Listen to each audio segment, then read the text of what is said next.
في صباح هذا اليوم الثلاثاء تاريخ 19/4/2026.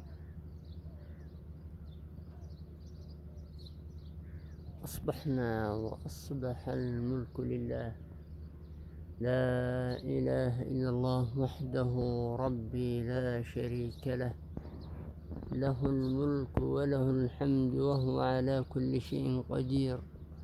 اللهم إنا نسألك خير هذا اليوم وخير ما فيه وخير ما بعده، ونعوذ بك من شر ما فيه وشر ما بعده. اللهم إنا نعوذ بك من الكسل وسوء الكبر، ونعوذ بك من عذاب في النار وعذاب في القبر. لا إله إلا أنت سبحانك إني كنت من الظالمين.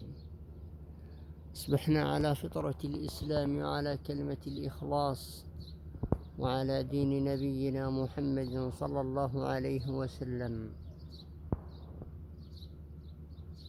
الله لا إله إلا هو الحي القيوم، لا تأخذه سنة ولا نوم، له ما في السماوات وما في الأرض. من ذا الذي يشفع عنده إلا بإذنه، يعلم ما بين أيديهم وما خلفهم، ولا يحيطون بشيء من علمه إلا بما شاء.